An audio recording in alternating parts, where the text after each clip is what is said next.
So before starting this video, like this video and subscribe to our YouTube channel for future updates. In pre-Zoroastrian Iran, Mithraism was the worship of Mithra, the Iranian god of the light as well as justice, bond and war. Known as Mithras during the Roman Empire's 2nd and 3rd centuries CE, this god was worshipped as the patron of emperor allegiance. Mithraism fell out of favor after Emperor Constantine accepted Christianity in the early 4th century. Here are top 10 facts about it. Number 10. The Iranians had a polytheistic faith, until ancient religious reformer Zarathustra, Greek name Zoroaster, acquired power in the region during the 6th century BCE, and Mithra was the most powerful of their gods.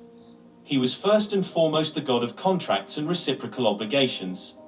Mithra is invoked as the god of oath in a cuneiform tablet from the 15th century BCE, that includes a pact between the Hittites and the Mitanni. Furthermore, the god Mithra, the Indian form of Mithra, appears in some Indian Vedic texts as both a friend and a contract. The word Mithra can be expressed in any direction, since contracts and reciprocal duty create friends. In short, Mithra may refer to any form of interpersonal contact, or something that fosters positive interpersonal relationships. Mithra was referred to as the mediator. Mithra was also the sun god, the shining light, that beheld everything and was thus invoked in oaths. Mithra was worshipped as a sun god by the Greeks and Romans. He was most likely the god of kings as well. He was the god of war, and he was the god of shared duty between the king and his warriors.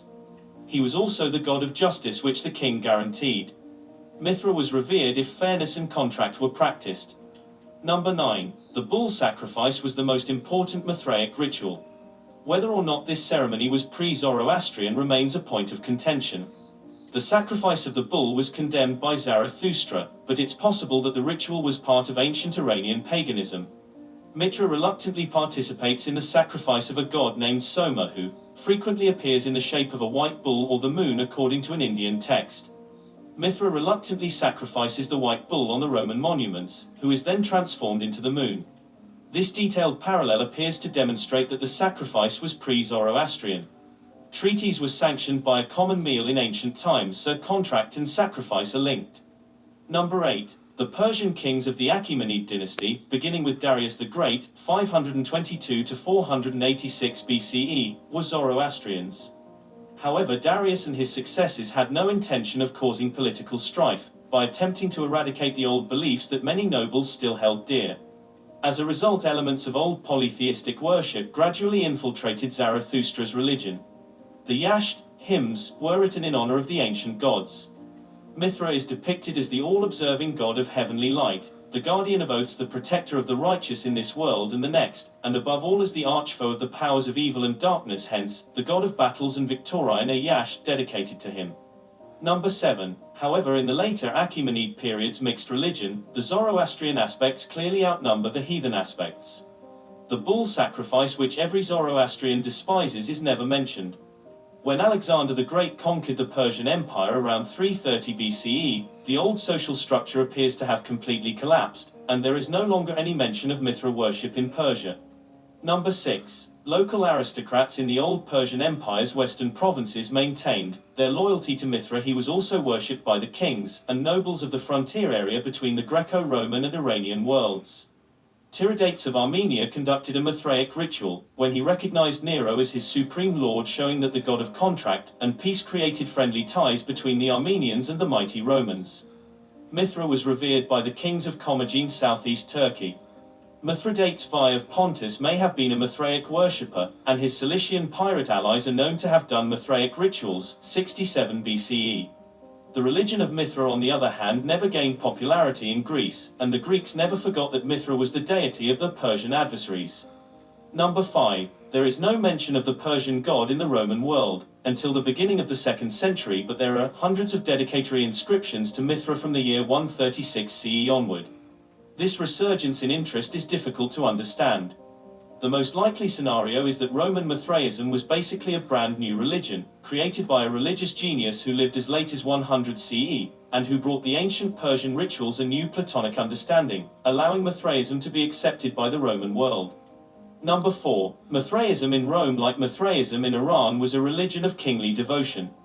Emperors such as Commodus 180 to 192, Septimius Severus 193 to 211, and Caracalla 211 to 217 seem to have encouraged it. The majority of Mithra devotees known to us from inscriptions are soldiers of all ranks, officials in the emperor's service, imperial slaves and freedmen who were also very powerful people who knew which god would lead him to swift advancement. At Rome and Ostia along the military border in Britain and on the Rhine, Danube and Euphrates, Mithraic sanctuaries and dedications abound. In stable provinces, dedications are rare when they do happen. The dedicator is normally a provincial governor or an imperial official. The Persian god had been totally assimilated by the Roman world within a few centuries. Diocletian did not neglect Mithra while attempting to renew the Roman state and faith.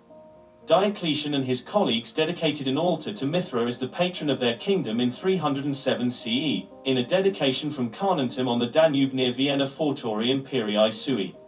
Number 3. Under the sign of the cross, Constantine won the war at the Milvian Bridge in 312. And if there was no immediate public prohibition of Mithraic rituals, the dedications to Mithra ceased immediately when imperial favor ceased to be with the Mithraists. The worship appears to have abruptly collapsed. Between 357 and 387 there are further dedications to Mithra, but only in Rome. The dedicators are also from Rome's old pagan aristocracy, which was openly opposed to the young Christian emperor in Constantinople at the time.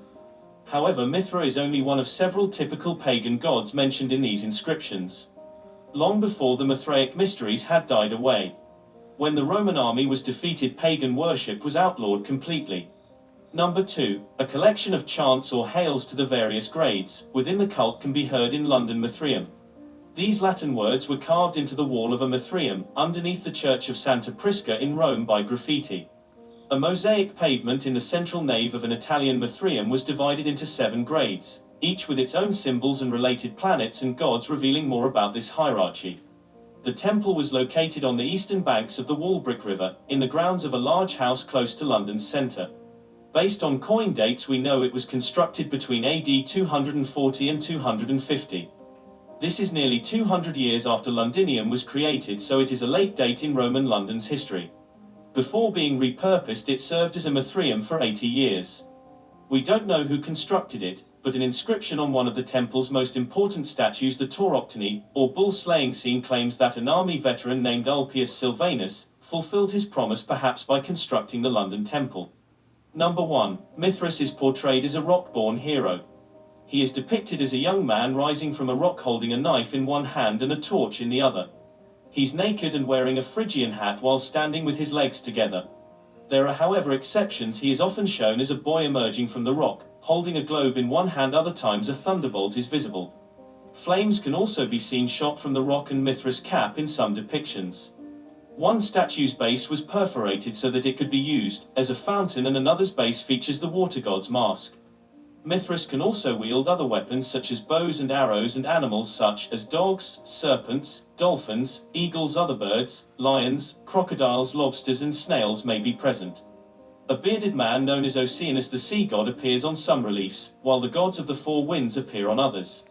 The 4 elements could be invoked together in these reliefs. Victoria, Luna, Sol and Saturn all seem to play a part at times. Saturn is often depicted handing the knife or short sword to Mithras, which would be seen later in the Tauroctony. What do you think about this video? Do let us know down in the comment section below. If you enjoyed this video and want to hear from us again, be sure to hit that subscribe button before you go.